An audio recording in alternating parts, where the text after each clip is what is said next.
성령의 능력으로 세상도 마귀도 죄악도 자도 이깁시다.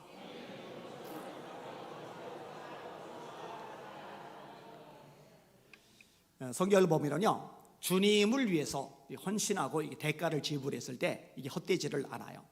여러분이 잘 아시는 다니엘, 기도를 30일간만 안 하면 돼요. 아니면 30일간만 골방 들어가서 몰래 기도하면 돼요. 뭐 굳이 창문 열고 예루살렘 쪽 바라보고 이렇게 기도해야만 들으시는 건 아니잖아요. 골방에 들어가서 기도해도 들으시잖아요. 창문 닫고 기도해도 들으시잖아요. 어디서 많이 듣던 얘기잖아요, 그죠? 아니 꼭 예배당 와서 예배 드려야 하나님이 예배를 받으시나? 집에서 예배 드려도 받으시잖아요. 온라인 예배 드려도 받으시잖아요. 근데 문제는 그게 아니에요. 권력이, 법이 찍어 누르는 거예요. 30일 동안에 하나님께 기도를 하면 사자굴에 집어넣겠다. 여기는 굴복하면 안 되는 거죠. 내가 30일간만 몸살이고 부경화를 누리느니 나 대놓고 기도하다가 차라리 죽고 말겠다. 이게 다니엘의 자세인 거예요. 그리고 창문 열어놓고 하루에 3번씩 전에 하던 대로 기도하고 감사를 드려요. 그 덕분에 사자굴에 들어가긴 했지만 사자들이 입을 벌릴 수가 없는 거예요. 발톱으로 후려칠 수가 없는 거예요. 다리를 끄집어내요. 정적들을 집어넣는데 땅에 닿기도 전에 그 뼈를 부서뜨렸더라. 하나님이 갚아주신 거죠. 사드락 메삭 아벤느고도 마찬가지 아닙니까? 남들 다 엎드려 절할 때 같이 절하면 문제가 안 돼요. 근데 남들 다 엎드려 절할 때 서 있으면 튄단 말이죠. 다 왼쪽으로 할 때 같이 왼쪽으로 하면 아무 문제 없어요. 근데 다 왼쪽으로 하는데 혼자 오른쪽으로 하면 수없이 부딪혀야 돼요. 힘들어요. 지쳐요. 그런데 남들이 다 가는 게 중요한 게 아니고 남들이 다 엎드리는 게 중요한 게 아니고 하나님의 말씀이 무엇을 이야기하느냐, 이게 본질이거든요. 이 사드락 메삭 아벤느고는요, 남들이 엎드린다고 엎드릴 수 없어요. 왜? 하나님의 말씀이 우상 따위에게는 엎드리지 말라고 가르쳐주고 계시니까. 다 엎드리는데 서 있으니까 튀죠. 풀무불에 던져지잖아요. 그런데 하나님이 살려내세요. 이전보다 더 높여주세요. 이게 하나님이 일하시는 방법입니다. 여러분, 하나님이 기뻐하시는 대로 선택하면, 대가를 지불하면, 고생하면, 욕을 먹으면, 핍박을 받으면 하나님이 복으로 갚아주신다는 거, 이거 믿으시기를 주님의 이름으로 축원합니다. 이걸 경험해야 신앙생활이 재미가 있어요. 교회를 파괴하려는 세력하고 제가 오랫동안 싸웠다고 말씀을 드렸어요. 수십 년 됐어요. 그게요. 개척 초부터 시작을 했으니까 벌써 20몇 년이 돼 가는 거죠. 29, 30 요 무렵부터 시작을 했었으니까요. 많이 외로웠죠. 많이 힘들었죠. 근데 하나님이 갚아주셨어요. 왜 이렇게 하나님이 저를 높여주십니까? 라고 꽤 오래전에 제가 기도를 드렸을 때 그때 하나님이 감동으로 제게 주신 말씀이에요. 너 아무도 나서지 않을 때, 너 혼자 욕도 먹으면서 공격받아가면서 눈물 흘려가면서 너 맞서 싸우지 않았니? 내가 그거를 기억하고 있다. 그걸 너에게 갚아주는 거다. 이렇게 말씀을 해주셨어요. WCC와 싸울 때도 마찬가지입니다. 우리 교단 총회장님이 앞장섰다고 그랬잖아요. 총무님이 앞장섰다고 그랬잖아요. 서울신학대학교 총장님이 앞장섰다고 그랬잖아요. 16개 지방의가 이미 가입 통과를 결의했다고 그랬잖아요. CTS, 국민일보 모든 언론 매체가 기독교에 대한 성결교회는 이번에 WCC 가입한다라고 방송을 미리 내보낼 정도의 흐름이었다고 그랬잖아요. 여러분, 다 그렇게 가는데 새파랗게 젊은 40 초반의 목사가 이걸 가지고 목숨 걸고 싸운다고 나서니까 얼마나 공격이 거세는지 몰라요. 제가 서울시대에 들렸는데 총장님이 저를 보고 첫 마디가, 안 목사 왜 자꾸 반대하는 건데? 제가 그 말 들었어요. 환영을 못 받아요. 가장 친한 친구하고 결별을 했다고 그랬잖아요. 교단에서 목이 잘릴 각오를 했다고 그랬잖아요. 그런데 목이 자른 게 아니라 이 교단이 WC에 가입하는 걸 막아냈을 뿐만 아니라 제 입지가 이전보다 더 강력해졌어요. 교단의 전체 흐름을 뒤집어 엎을 만큼의 젊은 목사라는 인식이 생긴 덕분에 그 다음부터는요, 교계 중심에 있는 분들로 저에 대해서 함부로 손을 대지 못할 만큼의 구조가 형성이 돼 버렸어요. 그게 지금까지도 이어지고 있어요. 2007년도에 차별금지법 발의가 최초로 시작이 됐습니다. 2007년도에요. 15년 전입니다. 여러분, 이때는 한국교회가 모를 때입니다. 아무도 나서지 않을 때입니다. 차별금지법이 뭔지 인식도 못할 때입니다.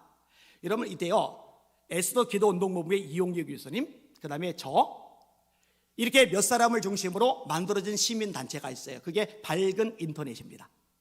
밝은 인터넷. 그리고 얼마나 열심히 싸웠는지 몰라요. 진짜 열심히 싸웠어요. 이거를요, 좌파 쪽 언론 매체죠, 한겨레 신문이 알아요. 거의 기자들이 알아요. 그래서 10년 이전에 저에 대해서 이렇게 기사를 냈어요. 한겨레 기사입니다. 이렇게 이용희 대표와 안희환 밝은 인터넷 세상 만들기 운동본부 공동대표 등이 인터넷 활용을 강조하면서 이들은 네트워크를 효율적으로 활용하는 세력이 되었다. 온라인 소통을 통해 오프라인에서 이렇게 강력한 힘을 발휘하는 집단도 찾아보기 힘들다. 그러니까 이 좌파 세력이 볼 때요, 기독교의 강력한 집단의 핵심 인물로 둘을 꼽았는데 이용희 교수하고 이 안희환 목사입니다. 자, 한겨레 21 기자입니다. 대한민국 건국의 개신교가 기여했다는 선민 의식을 가지고 있는데 그 선민 의식으로 보수 정치권 단체들과 함께 공공영역, 보수적 가치, 역사 교과서 등 교육 영역, 제가 이 교과서 개편 운동본부에도 개입이 되어 있거든요. 교과부 차관도 제가 직접 만났었고요. 티를 안 내서 그렇죠. 제가 활동한 게 굉장히 많아요. 전 분야적으로. 인권 영역 등을 자신들의 것으로 수호해 가려 하고 있죠. 사실 제가 좀 더 주목한 건 2007년 차별금지법 제정 시도 이후에 등장한 주체들이에요. 지금 반동성의 세력들은 그 이전에 있던 한국기독교총연합회 중심의 움직임과 좀 다른 특징을 보이고 있거든요. 대표적으로 안희환 목사의 경우 인터넷 선교를 내세우면서 온라인 공간에 공세적으로 뛰어들었죠. 이게 한겨레 20일 기사예요. 이런 사람들이 시민단체 같은 것을 만들고 우리에게서 시민단체 만들기 위한 조직도 움직여서 시민단체 리더리 될 사람들 데려다 놓고 훈련시켜서 각 분야의 시민단체들 움직이게 했었어요. 이것도 많이들 몰라요. 우리 교인들도 잘 몰라요. 다시요, 이런 사람들이 시민단체 같은 것을 만들고 여론을 조성하고 인터넷 온라인 공간을 적극적으로 활용하기 시작한 거예요. 밝은 인터넷 세상 만들기 운동본부, 한국인터넷 선교 네트워크 같은 단체 역시 이런 식으로 시작되었죠. 안희환 목사는 딱 지목이 돼 있어요. 안희환 목사는 전문가, 지식인 집단을 모아 이런 단체를 만들고 대형 교회를 비판하는 글을 삭제하거나 블라인드 처리를 하게 만들었어요. 제가 만든 단체 중에 하나가 기독교 싱크탱크예요. 이 기독교 싱크탱크하고 공공정책 포럼이라는 단체하고 이 두 단체가 연합해서 한국 기독교 공공정책 그걸 만들어냈어요. 그래서 양쪽 당에다가 기독교 정책 40가지를 제안을 했고 이것을 약속을 받아냈어요. 이거 혹시 아는 사람 손 들어보세요. 없죠? 없죠. 한국기독교공공정책위원회, 그 당시는 한기총하고 한교인하고 쪼개졌고 NCK까지 있어서 정치권이 이 세 단체를 아무도 상대를 안 해줘요. 그래서 전체를 통합하는 한국기독교공공정책위원회를 만들었고 그때 실무회장을 제가 맡았었습니다. 양쪽 대선 후보에게 약속을 다 받아냈었고요. 이 공공정책 40가지 정책을 박명수 교수님이 만들어서 저희 교회로 오셔서 저랑 둘이 얼굴 맞대고서 최종 확정을 했었어요. 이것도 모르죠? 이젠 좀 드러내도 괜찮을 것 같아요. 이런 식으로 바른 성문화를 위한 국민연합, 이것도 제가 창립 멤버입니다. 등 여러 개의 단체를 만들었죠. 명분은 밝은 인터넷 세상일이 바른 성문화를 하는 것을 내세우지만 사실상의 목적은 극단적 선민 사상을 가진 개신교 옹호와 그에 따른 가치, 보수 세력을 지키기 위한 것이에요. 지금은 건강한 사회를 위한 국민연대, KHTV 등 좀 더 적극적으로 온라인 공간을 활용하고 있죠. 이런 과정에서 선전물을 만들어내면서 다문화, 인권, 권리, 표현의 자유, 차별, 역차별 등 개념의 경계를 마구 흐트리고 있어요. 요거만 이용할게요. 경향신문 기사도 있어요. 오마이뉴스 기사도 있어요. 요 얘기를 왜 지금 그 집을 했느냐, 저를 보고 가끔 말하는 사람이 있어요. 그동안의 한국교회를 위해서, 그동안의 대한민국을 지키기 위해서 안희환 목사 당신은 뭘 했는데, 어느 누구도 저한테 뭐 했는데 라고 물을 자격 가진 사람 없어요. 개척교회 때부터 한국교회에서 몸바쳐 싸웠으니까요. 저에게 장로님이시다가 지방에 내려가신 분이 있어요. 이요셉 장로님. 그 장로님이 이런 사정을 일부를 아셨어요. 어느 날 저를 보고 그런 얘기했어요. 안 목사님, 좀 안쓰럽습니다. 왜요? 했더니 안 목사님은 총알바지예요. 총알바지. 이게 뭔 소리예요? 했더니 아니 왜 대형교회 목사님들은 아무도 안 나서고 안 목사님만 맨날 두들겨 맞고 얻어 터집니까? 이건 총알바지잖아요. 제가 그 말을 들었을 때 섭섭하거나 기분이 나쁘거나 자존심이 상하거나 그게 아니라요, 하나님 앞에 감사를 했어요. 여러분 잘 들으세요. 주님의 몸된 교회를 위해서 총알바지가 되는 거는요, 비극이 아니라 영광입니다. 불쌍한 게 아니라 감사한 일입니다. 얼마나 복된 일이냐고요. 여러분, 예배를 위한 싸움도 마찬가지잖아요. 저는 이거 지금도 막 울분이 일어나요. 회개해야 됩니다. 교계 지도자들이 하나님께 회개하고 성도들에게 사과해야 됩니다. 아니, 예배를 왜 이렇게 쉽게 내어줬는데 왜 이렇게 짓밟히는데, 잠잠한 건데요. 여러분, 대한민국에는 교회들 중에 제일 많이 폐쇄당한 교회가요, 우리 교회입니다. 여러분, 4번 폐쇄당한 교회가 예수 믿는 성결교회 외에 어느 교회도 없어요. 여러분, 이거 감사하시길 바랍니다. 기뻐하시길 바랍니다.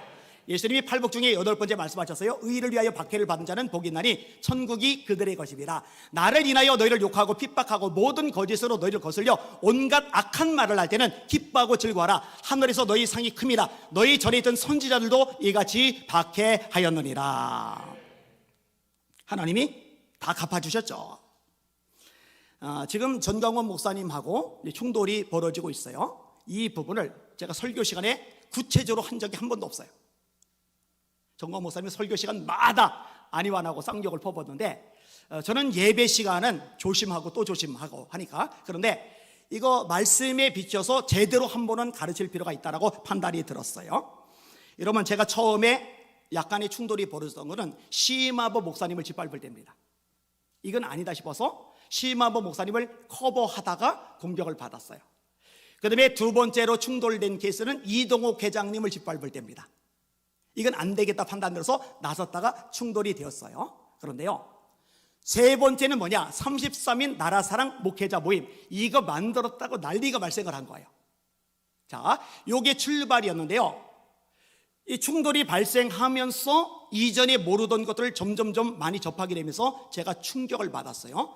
제가 제일 먼저 큰 충격을 받은 건 뭐냐면요, 짧은 영상이었는데 송영선 씨가 전광훈 목사님에게 성령의 본체시다, 이 말을 했다는 거예요. 이 말을 했다고 설교 시간에, 여러분, 송영신 씨가 나보고 성령의 본체라고 합니다. 성경을 내가 다 쪼개서 그래요. 여러분들도 성령의 본체가 되세요. 요 영상을 보다 말고 제가 의자에 주저앉았어요. 손이 덜덜덜덜 막 떨렸어요. 여러분, 본체란 말이 엄청난 말입니다. 빌립보서 2장 5절입니다. 너희 안에 이 마음을 품으라. 그는, 예수님은 근본 하나님의 본체시나 하나님과 동등됨을 취할 것으로 여기지 아니하시고 오히려 자기를 비어 종의 형체를 가지사 사람들과 같이 되었고 사람의 모양으로 나타나셨으며 자기를 낮추시고 죽기까지 복종하셨으니 곧 십자가에 죽으심이라. 그는 근본 하나님의 본체시나, 이 얘기는 하나님과 예수님은 동일하신 하나님이다, 그 얘기거든요. 골로새서 1장 3절, 그 본체의 형상이시여. 성령의 본체라는 얘기는 내가 성령이다라는 얘기하고 똑같은 얘기예요. 여러분, 바울 사도는요, 사도행전에 보니까 제우스 신이라고 사람들이 이야기를 하니까 자기 옷을 찢어버려요. 어디 나를 하나님이라고 이야기해요? 제우스라고 그랬는데, 겨우 제우스 신이라고 그랬는데 옷을 찢어요. 여러분, 그런 얘기를 들으면 옷을 찢어야 돼요. 입 다물라고 해야 돼요. 근데 떠벌려요. 나를 성령의 본체라고 그래. 내가 성령을 많이 알아서 그래. 여러분들도 나같이 되길 바래. 여러분, 이게요 단순하게 감정 싸움이 아니에요, 이게.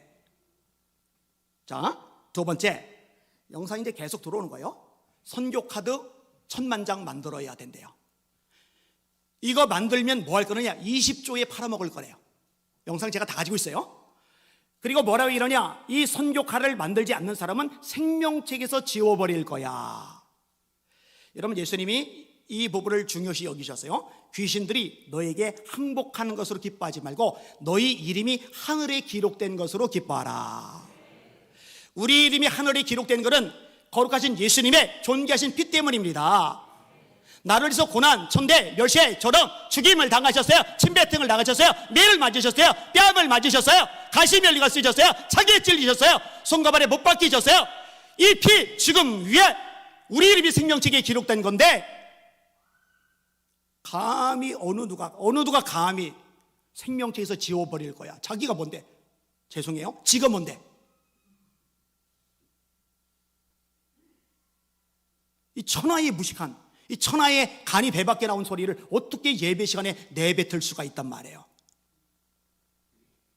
이거는요, 용납할 차원이 아니에요. 방법은 딱 하나요. 하나님 앞에 회개하는 거. 제가 그래서 여러 차례 얘기했어요. 하나님 앞에 회개하시고 성도에게 사과하시고, 이거 외에는 방법이 없습니다. 세 번째로, 내가 하나님의 보좌를 꽉 붙잡고 있어. 여러분 잘 들으세요. 이사야가 성전에 들어가 기도하다가 영안이 열려요. 뭘 봤죠? 하나님의 보좌를 봐요. 하나님의 보좌를 본 이사야의 반응이 뭐였죠? 화로다 나여 망하게 되었도다. 나는 입술이 부정한 사람이요 입술이 부정한 백성 중에 거면서 만군의 여호와이신 왕을 배웠음이로다. 이게 하나님의 보좌를 본 성결한 삶을 살았던 이사야의 반응입니다. 보기만 했는데, 멀리 보기만 했는데, 하늘의 보좌를 보기만 했는데 꼬꾸라져 버린 거예요. 자, 신약에 와서는 조금 달라지긴 해요. 예수님의 피 때문에. 우리에게는 대제사장은 우리 연약함을 동정하지 아니하는 자가 아니요 우리와 한결같이 시험을 받은 자로 돼 죄는 없으시리라. 그러므로 우리가 긍휼하심을 받고 때를 따라 돕는 은혜를 얻기 위하여 은혜의 보좌가 나와요. 은혜의 보좌 앞에 담대히 나아갈 것이리라. 이제는 보좌를 보고서 꼬꾸라지지 않아도 돼요. 왜냐하면 보좌 앞에 나갈 자격을 얻었으니까. 누구 때문에? 예수님 때문에. 그럼 보좌를 내가 꽉 쥐고 마음대로 쥐고 있을 수가 있느냐? 계시록 4장에 내 생물과 24장로들이 하나님의 보좌 앞에 엎드리면서 멸류관 받은 걸 하나님께 벗어던지면서 찬양을 드립니다. 하나님의 보좌 앞에서 피조물들의 반응은 두려워 떠는 겁니다. 자, 네 번째로, 하나님 나한테 까불면 죽어. 이 부분을 제가 사과시키려고요 여러 경로를 인용했어요. 그 당시 심화보 목사님이 가까이 방송 출연을 할 때라, 심 목사님, 전 목사님 이거 꼭 회개하고 사과하도록 제안해 주세요. 그랬더니 심 목사님이 저한테 얘기해 주셨어요. 한번 얘기했었대요. 그런데요, 얘기했더니 다음번에 앞에 나오더니 나를 잘 아는 새끼도, 심화보 목사님 얘기하는 거예요. 나를 잘 아는 새끼도 자꾸 딴지 건다고 대본 쳐버리더라고. 그리고 김순교 장로님 법무부 장관을 지냈어요. 국정원장을 지냈어요. 이분하고는 제가 오랫동안 같이 활동을 하고 있어요. 이분에게 제가 연락을 해서, 장로님, 전 목사님 하나님 까불면 주고 요것만이라도 한마디 회개하게 사과하게 해주세요. 저한테 지난주에 문자를 보내왔어요. 5번 요청을 했더라고요. 안 해요. 친밀해서 그렇다? 헛소리입니다. 영적 성숙해서 수준이 높아서 그렇다? 헛소리입니다. 여러분, 예수님이 마태복음 10장에 말씀하세요. 몸은 죽여도 영혼은 능히 멸하지 못하는 사람을 두려워하지 말고 오직 너희 몸과 영혼을 능히 지옥에 멸하실 수 있는 그를 두려워해라. 따라합시다. 하나님을 두려워해라. 이거를 누미노제라고 그래요. 다른 말로 하면 경외라고 그래요. 여호와를 경외하는 것이 지혜의 근본이다. 이 경외란 말은 쉽게 생각해서 사랑이란 말 플러스 두려움, 이 두려움은 공포가 아니라 너무 크고 너무 위대하고 너무 초월적이고 너무 엄청나기 때문에 바들바들 떠는 이 모습을 가리켜서 말하는 거예요. 이 사랑과 두려움이 섞인 단어가 경외예요. 예수님도 하나님을 두려워해라. 예수님조차도 하나님을 두려워해라. 두려운데 여러분, 두려움의 대상, 바들바들 떠는 대상 앞에서 너 나한테 까불면 뒤져? 이럴 수 있어요, 없어요? 헛소리 하지 말아요. 이거 무서운 소리입니다.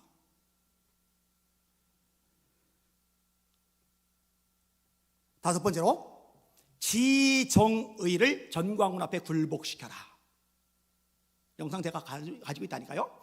여러분, 이 지정의를 인격의 3요소라고 그래요. 여러분, 자, 설명을 해드릴게요. 하나님 앞에 회개를 해야죠. 때가 찼고 하나님의 나라가 가까이 왔으니 회개하고 복음을 믿어라. 천국에 들어가는 문이 회개와 믿음이에요. 회개와 믿음. 회개 없이 믿음 없이 구원 못 받아요. 천국 못 들어가요. 자, 그런데 회개는 뭐냐? 인격의 3요소가 같이 작용을 해야 돼요. 알아야죠. 내가 죄인됨을 알아야 돼요. 근데 뭘로 알아요? 말씀을 통해서 알아요. 하나님의 말씀은 살아있고 운동력이 있어 자위의 날선 어떤 검보다 예리하여 혼과 영과 및 관절과 골수를 찔러 쪼개기가 하자며 또 마음의 생각과 뜻을 감찰하나니 지으신 것이 하나라도 그 앞에 나타나지 않음이었고 오직 만물이 우리를 상관한 자의 눈앞에 벌거벗은 것 같이 드러나느니라. 우리 속을 다 드러내서 아, 내가 죄인이구나 깨닫게 해주는 게 말씀이란 말이에요. 이 말씀 외에는 죄를 깨달을 방법이 없어요. 자, 죄인임을 알아요? 알았으면 정, 감정, 슬퍼해야죠. 가슴 아파해야죠. 속상해야죠. 죄송해야죠. 하나님 어떡합니까? 어떡합니까? 자, 그런데 자, 알았어요. 가슴 아파요. 잘못된 길로 가고 있는 거예요. 알았어요. 일로 가면 안 되는데, 잘못된 길인데 속상해요. 그러면서 계속 가요. 그럼 이거는 후회예요. 후회. 회개는 의지까지 동원돼요. 방향의 전환. 그래서 여호와께로 돌아가라, 말씀으로 돌아가라. 선지서에서 가장 많이 나오는 용어 중에 하나가 여호와께로 돌아가자예요. 그러면 여호와께서 너에게로 돌아가시리라, 이 말씀이 무한 반복된단 말이에요. 자, 의지적으로 결단해서 방향을 돌이키는 거예요. 죄를 따라가다가, 마귀를 따라가다가, 죄악을 따라가다가, 세상을 따라가다가 이제 하나님께로 방향을 돌이키는 거예요. 이렇게 지, 알고, 의, 정, 느끼고, 의, 결단하고. 여러분, 이 세 가지 요소가, 이 인격의 요소가 회개의 핵심 요소란 말입니다. 이거는 하나님을 섬길 때도 마찬가지예요. 하나님을 알아야죠. 우리 여호와를 알자. 힘써 여호와를 알자. 그에 나타나시면 새벽비같이 어김이 없나니 비와 같이 땅을 조시는 늦은 비와 같이 우리에게 임하시리라. 그리스도 예수를 아는 지식에서 자라가라. 용사는 용맹을 자랑하지 말라. 지혜로운 자는 지혜를 자랑하지 말라. 부자는 부함을 자랑하지 말라. 자랑한 자는 이것으로 자랑할지니 곧 명철하여 나를 아는 것과 나 여호와는 땅에 인애와 공평과 정직을 행하는 자인 줄 깨닫는 것이라. 나는 이 일을 기뻐하노라. 하나님을 알아가야죠. 그 다음에 어제보다 오늘, 오늘보다 내일 하나님을 더 많이 사랑해야죠. 감정적으로 더 뜨겁게 사랑해야죠. 할렐루야. 처음 사랑을 잊었다, 찾아라 말씀하고 계시잖아요. 그 다음에 의지적으로 결단해서 하나님 말씀에 순종해야죠. 여러분, 다니엘이 사드락 메삭 아벳느고가 뜻을 정하는 것, 그리고 행하는 것, 이게 의지적인 부분이거든요. 이 지정의를 활용해서 하나님을 섬기는 거란 말이에요. 그런데 이거를 왜 전광훈 앞에 굴복시켜요?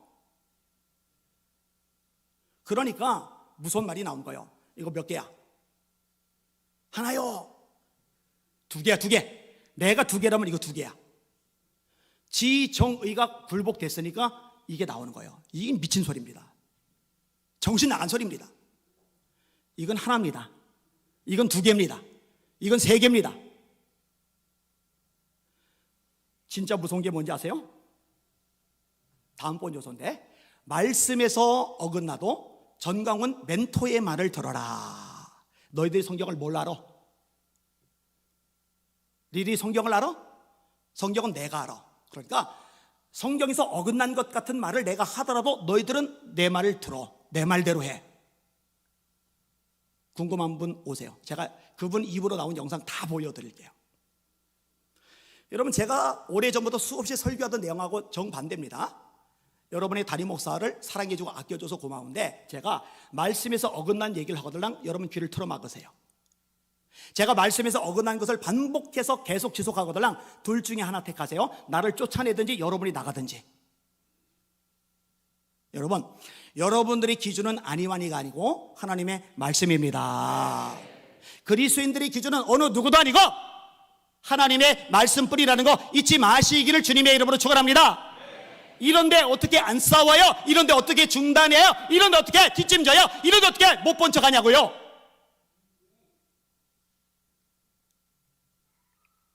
얘기했잖아요. 제가 앞으로 그동안 살아왔던 삶의 과정 얘기했잖아요. 그렇게 얻어 터지고 깨지고 욕도 먹고 혼자 피눈물 흘리고 얼마나 가슴 아려고 얼마나 외로웠는지. 지금도 그래요. 지금도 저한테 목숨 걸고 같이 하자고 했던 목사님들 많은데 지금도 또 연락 잔뜩 하시는데 안 목사님 편이에요. 안 목사님 말이 맞아요.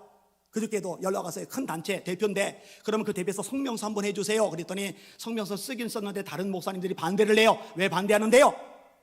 떼거지로 달려들어서 진흙탕 싸움 될까 봐요. 그런데요, 뭐 열받아하고 막 짜증나고 그러지는 않아요. 왜냐면 평생 제가 그렇게 살아왔으니까, 외롭게 싸워왔으니까. 그런데 알아요. 뭘 아는지 아세요? 하나님이 갚아주십니다.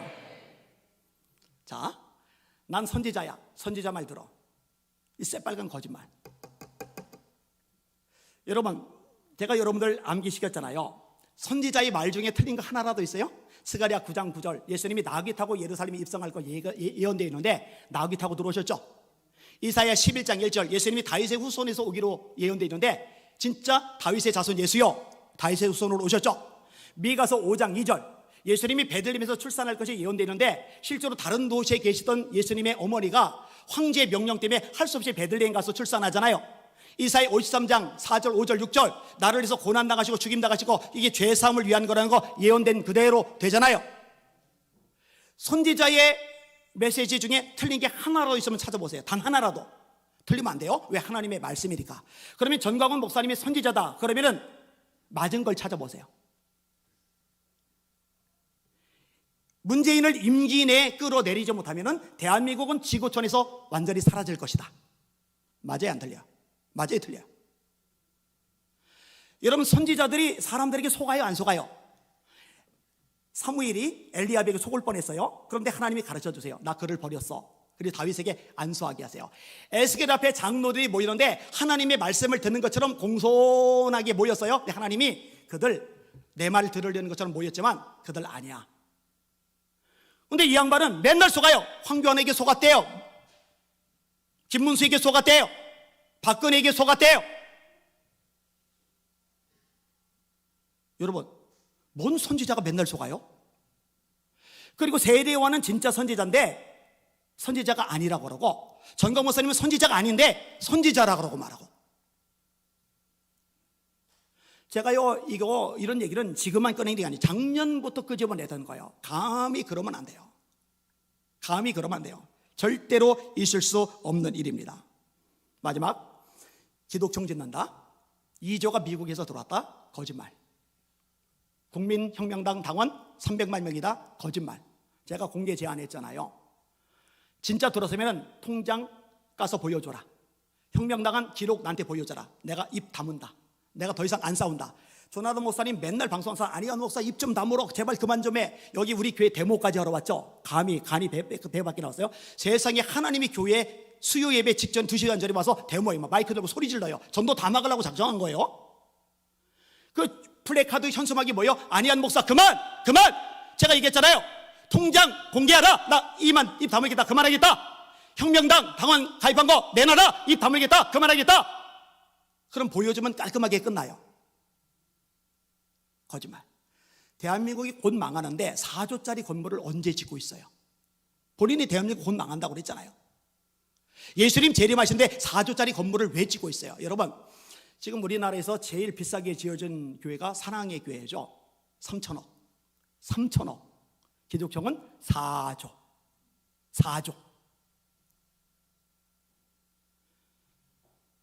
그런데 속아요. 그런데 넘어가요. 하나 더, 열매를 보면 알아요. 이 추종자들 특징, 불안, 우울, 공격성, 호전성, 욕설, 저주, 인격살인, 인격모독. 이거는요, 그 추종 유튜버들하고 그 교회 교인들하고 다 똑같아요. 세상에. 예수님이 말씀하세요. 그들의 열매로 그들을 알지라. 좋은 열매 맺는 나쁜 나무 없고 나쁜 열매 맺는 좋은 열매 없느니라. 우리 교회는 생각보다 타격을 좀 덜 받았는데 우리 교회 안에서도 전광 목사님 추종하는 사람이 일부 있었어요. 자, 그 중에 힘들어하다가 나갔어요. 나간 지 2주 만에 저한테 댓글을 달았어요. 그 찢어진 입으로 거짓말 한다고. 아니와. 그쪽으로 가고 2주 만에 입에서 독소리 나오는데 세상에. 제가요, 그동안 숱한 공격받아도 다 괜찮다가요,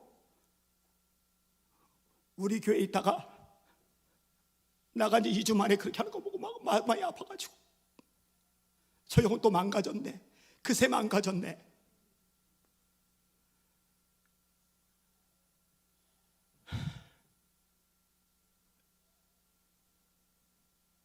여러분, 그 영혼을 건져내야 되잖아요. 어떻게 그걸 내버려 두냐고요.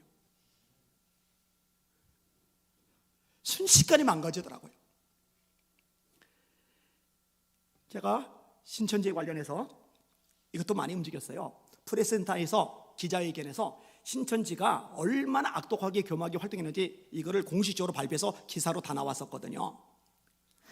그때 신천지들이 프레스센터까지 쫓아와가지고요, 난리를 쳤어요. 그런데 그런 사람들이 교회까지는 안 쳐들어와요. 근데 정광 목사님 조사하면 쳐들어왔고 오늘도 온대요. 내일도 오후 3시에 약속이 돼 있어요. 그들의 열매로 그들을 알지라. 어떤 분들이 말해요. 사랑으로 화해하십시오. 여러분, 바울 사도가 사랑 얘기를 참 많이 하죠. 내가 사람의 방언과 천사의 말을 할지라도 사랑이 없으면 소리나는 구리와 울리는 꽹가리가 되고, 내가 예언한 능히 있어 모든 비밀과 모든 지식을 알고 또 산을 옮길 만한 모든 믿음이 있을지라도 사랑이 없으면 내가 아무것도 아니며, 내가 내게는 모든 것으로 구제하고 또 내 몸을 불사르게 내어줄지라도 사랑이 없으면 내게 아무 유익이 없느니라. 사랑을 그렇게 강조해요. 그런데 여러분 아세요? 따라합시다. 사랑은 불의를 기뻐하지 않는다. 사랑은 진리와 함께 기뻐한다. 아니, 그렇게 사랑을 많이 얘기하면서 사랑이 없으면 껍데기라며 꽹가리라며 아무것도 아니라며 아무 유익이 없다며, 그런데 왜 그렇게 심하게 무섭게 싸늘하게 공격적으로 바울이 맞붙냐고요.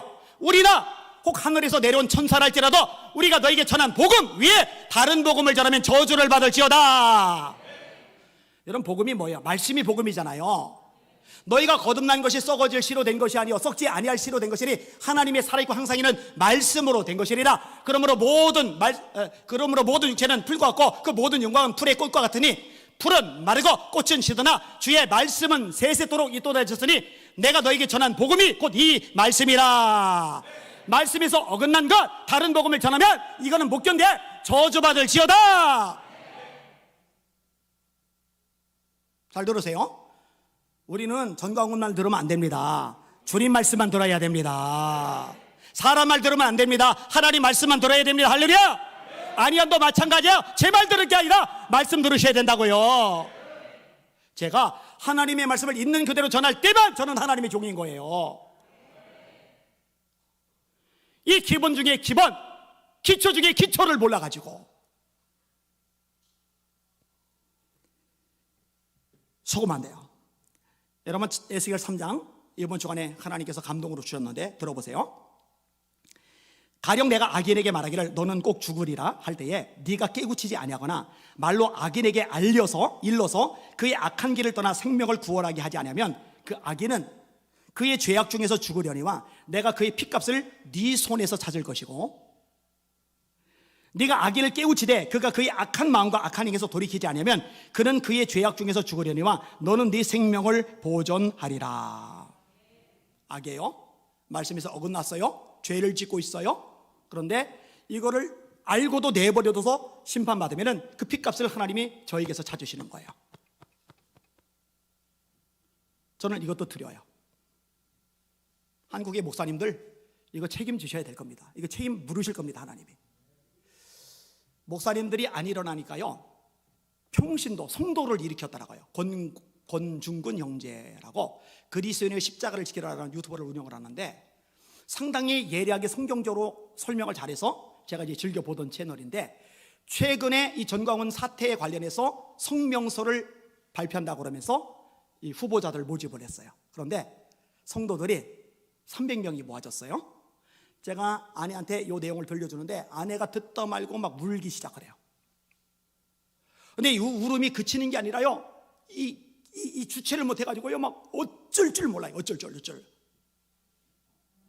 아들 녀석 전화 아니었으면 아마 계속 이어졌을 것 같은데 왜 그러나 했더니 300명 이걸 듣는데, 그전에도 300명이라고 들었는데 제가 들려줄 때 300명 소리 들으면서 기도원의 300용사가 떠오르면서 감격이 일면서 막 울음이 쏟아져 나왔던 거예요. 하나님이 이것을 쓰실 줄 믿습니다. 목사님들 몇 분이 모였어요. 목사님들이 제 걱정을 참 많이 해요. 안 목사님 너무 힘들죠? 네, 생각보다 힘들진 않아요. 근데 제가 생각보다 힘들진 않다고 그랬는데 몸은 타격을 받았던 모양이에요. 아내가 어느 날 목사님 머리 왜 그래요? 해서 머리 봤더니 여기가 하얘졌어요. 흰머리가 다 생겼어요. 여기에 3주 동안에 흰머리가 다 비어나버렸어요. 여기에.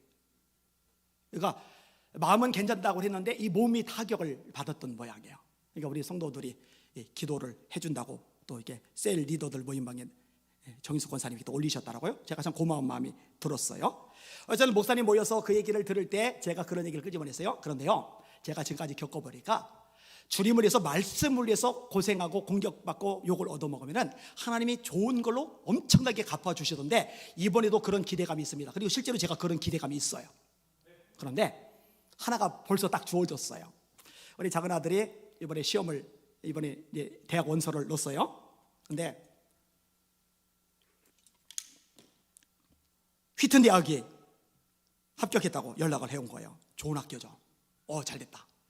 그 다음에 위스콘신 대학교에서 합격했다고 또 연락이 온 거예요. 좋은 학교죠. 와, 잘됐다. 근데 문제는 학비가 너무 비싸요. 못 보낸다. 둘 다 못 보낸다.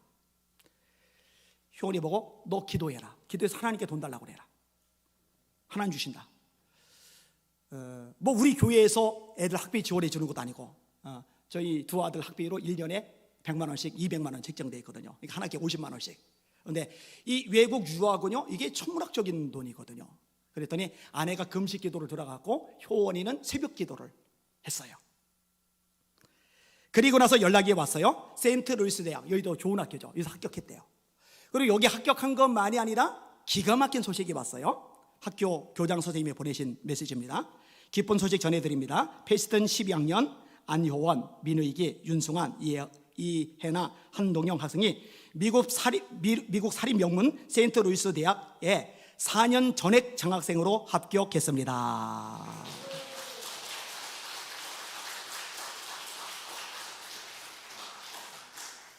학비가 1년에 6천만 원, 한 학기에 3천만 원. 그래서 4년 동안 2억 4천만 원이 그냥 들어오게 생겼어요. 한 푼도 안 내요, 학비. 매년 약 5만 불씩 4년 동안 20만 불, 하나 약 2억 4천만 원 교육비 전액을 장학금으로 수여받게 되었습니다. 기적 같은 일이고 모든 것이 하나님의 은혜입니다. 세인트루이스 대학은 미국 중부 세인트루이스에 위치해 있으며 워싱턴 세인트루이스 대와 더불어 미 중부 최고의 사립학교 중 하나입니다.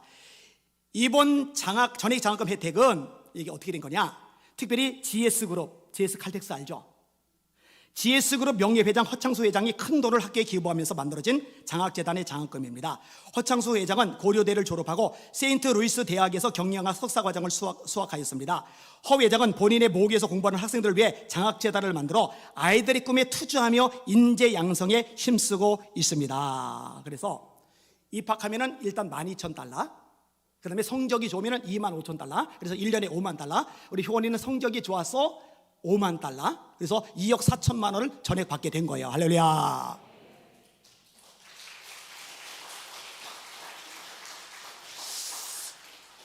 우리 하나님 참 타이밍 기가 막히게 역사해 주세요. 타이밍. 제가 한두 번 겪은 게 아니에요.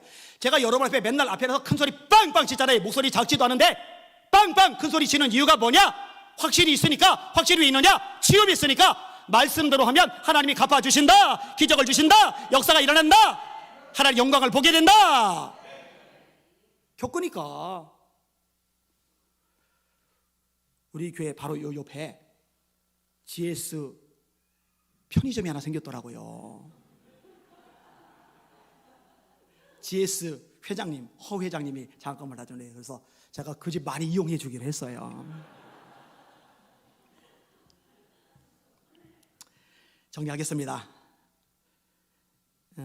애국자라는 유튜브 댓글 쓰는 분이 있어요. 이분이 참 열심히 저를 위해서 움직여주세요. 이분이 이런 말을 하세요. 다른 목사님들처럼 못 보시죠 피하신다면 안 목사님도 여러모로 편하시죠. 하지만 미혹당한 양들을 향한 주님의 마음을 부어주셨기에 광신도 집단에게 온갖 모욕과 음해 협박을 받으면서도 똥들을 치워내며 미혹된 양들을 인도하시는 것이죠. 양의 탈을 쓴 이리를 보았으니 양떼에게서 쫓아내야 됩니다. 더 이상 노략질 하지 못하도록. 예자연 실행위원장 박경배 목사님이 전화를 하셨어요. 박경배 목사님에 대해서 고병찬 목사님이 영상을 했던 게 있잖아요. 그게 이제 이성희 변호사 쪽으로 올라간 거예요. 그리고 댓글들이 달렸는데 그 댓글 읽고 하루 종일 밤새도록 잠을 못 잤대요. 그러면서 이제 저한테 이제 민망한 거예요. 저는 댓글 자원이 아니라 진짜 그거 10배, 100배 더 큰 공격을 받고 있으니까 안희한 목사님은 댓글 같은 건 이미 초월하셨겠지만 이렇게 얘기를 하시더라고요.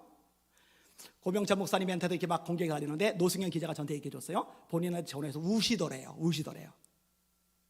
그런데 고병찬 목사님도 그렇고 박경배 목사님도 그렇고 어느 분도 그렇고 세상에 이 안희한 목사만큼 이렇게 쌍욕 유튜버 라이브 방송으로 이렇게 모욕과 조롱과 증오 섞인 말을 많이 들은 사람은 없어요. 어디도 없어요. 심화봉 목사님 통화를 하는데 지난번에 3일간 진리기고 나서 코로나 걸렸는데 스트레스 받은 덕분에 죽다 사셨잖아요. 최근에도 저한테 그랬어요. 지금도 그 공격 영상을 보면은 몸이 너무 힘들어진다고. 앉았다 일어나지도 잘 못해요. 이 앞 통증이 있으셔가지고. 그런데 그거 몇십 배, 몇백 배 되는 걸 지금 제가 다 받고 있잖아요. 이유는 간단해요. 제가 얻을 게 뭐가 있어서, 유익이 뭐가 있어서 간단해요. 한국교회가 지금 이 시점에 하나님이 한 번 기회를 주신 이 5년 기간에 이 썩은 부위, 악성 경향 부분 이거 도려내지 않으면은 전체가 몰락하고 만다라는 긴박감이 저에게 있는 거예요. 여러분, 이거는 진리와 비진리의 싸움입니다. 깨닫고 영안이 열려지기를 주의 이름으로 축원합니다. 화해하세요. 이딴 소리 하지 말아요. 제가 오늘 좀 거칠게 말할게요. 이딴 소리 하지 말아요. 그런 차원이 아닙니다. 진리와 비진리의 싸움입니다. 오늘 설교 한번 따라합시다. 진리와 비진리의 싸움. 비진리와 싸웠더니 복을 주셨다. 앞으로 여러분의 눈으로 지켜보세요. 이 안희한 목사가 또 함께 동참하는 여러분들이 어떤 복, 어떤 역사를 경험할지 말입니다. 제가 담대하게 선언합니다. 그대로 손 드시고 합심하여 기도할게요. 하나님, 세상 그 누구도, 세상 그 무엇도 따라가지 말게 하시고 예수님만 따라가게 하여 주시옵소서. 말씀만 따라가게 하여 주시옵소서. 이념도 사상도 사람도 그 무엇도 말씀보다 위에 두지 않은 말씀의 종들로 서게 하여 주시옵소서. 하나님, 한국교회 그렇게 살려주시옵소서. 너무 망가졌어요. 말씀에 목숨을 걸어야 되는데 이러지 못해. 한국교회 말씀에 서게 하여 주시옵소서. 말씀을 읽고 듣고 공부하고 암송하고 묵상하고 말씀이 마음에 꽉 차게 하여 주시옵소서. 그리고 내가, 우리 자녀들이 말씀의 사람들 되게 하여 주시옵소서. 우리 주여 세 번으로 합심하여 기도합시다. 기도합니다. 주여, 주여, 주여. 하나님 감사합니다. 찬양과 존귀와 영광을 받으시기 원합니다. 세상 그 무엇도, 세상 그 누구도 하나님의 말씀하고 비견될 수는 없습니다. 말씀만 따라가게 하소서. 말씀만 따라가게 하소서. 말씀만 붙잡게 하여 주시옵소서. 때가 이르리니 사람들이 바른 교훈을 받지 아니하며 그 귀가 가려워서 자기의 사욕을 따를 스승을 많이 두고 또 그 길을 진리에서 돌이켜 허탄한 이야기를 따르리라. 맞습니다. 이미 그런 세상이 되어버렸습니다. 진리에서 돌이켰습니다. 날마다 마음을 같이하여 모이기를 힘쓰라고 예배 목숨 걸라 하셨는데, 하나님, 온라인 예배가 제2의 종교개혁이다. 온라인 예배가 출애굽이다. 진리에서 돌이켜버렸습니다. 타협해놓고 엉뚱한 소리 합니다. 주여, 주여. 하나님 자리에 올라갔는데 배교적인 발언을 일삼는데 하나님의 말씀과 반대되는 이야기를 하는데 거기에 아멘을 합니다. 거기 따라갑니다. 거기 추정합니다. 정강 목사님 세력만이 아닙니다. 이런 현상들이 대한민국 한국의 곳곳마다 있습니다. 주여, 용서하여 주시옵소서. 어떤 목회자도 우상이 되지 말게 하소서. 하나님의 말씀만이 절대적이 되게 하소서. 하나님의 말씀을 그대로 전할 때 그때만 존중하고 존경하고 믿고 따르고 신뢰하게 하소서. 말씀에서 어긋나면 분별하게 하시고 하나님 거절하게 하소서. 말씀 오직 말씀에만 서게 하여 주시옵소서. 말씀만 바라보는 주의 종들 되게 하여 주시옵소서. 영광 존귀 찬양 받아 주시옵소서.